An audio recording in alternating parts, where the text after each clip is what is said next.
Ang kailangan mo lang gawin ay uminom ng isa araw-araw. Walang gamot at walang sakit sa tiyan.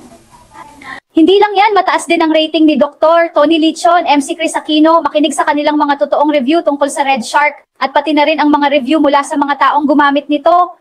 Magandang araw, ako si Dr. Tony Lichon, dating katuwang ng Philippine General Hospital, PGH, sa maraming kampanya para sa kalusugan ng publiko. Sa mahigit 30 taon ng aking serbisyo sa larangan ng medisina, alam ko na ang malusog na kasukasuan ay pundasyon ng isang masigla at masaya na pagtanda.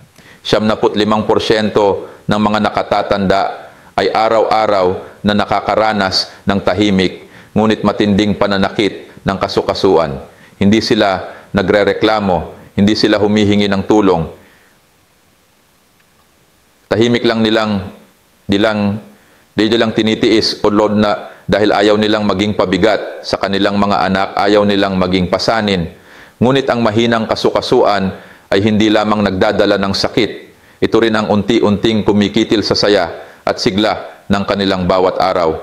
Kaya buong puso kong inirerekomenda sa inyo ang Red Shark Joint Milky Supplement, isang malaking hakbang mula sa makabagong teknolohiya ng American Institute of Geriatric Orthopedics. Pinong katas mula sa bihirang red shark bone marrow, tumutulong upang maabsorb ang natural na calcium 70 beses na mas epektibo kaysa sa karaniwang calcium supplements. Sa pag-inom lamang ng 4 na milk tablets bawat araw, makakamit mo ang mga benepisyong ito. Nababawasan ang pananakit ng kasukasuan sa loob lamang ng 3 araw.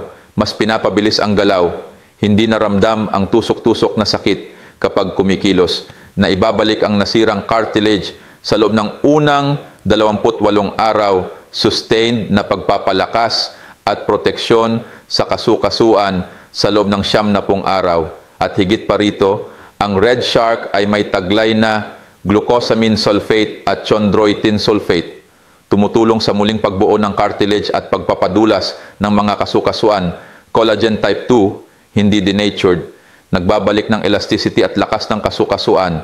Vitamin D3, MSM, hyaluronic acid, magnesium para sa matibay na buto, pagpapabawas ng pamamaga at pagpapanatili ng malusog na synovial fluid. Ito ay hindi lamang isang pangako, ito ay klinikal na napatunayang katotohanan.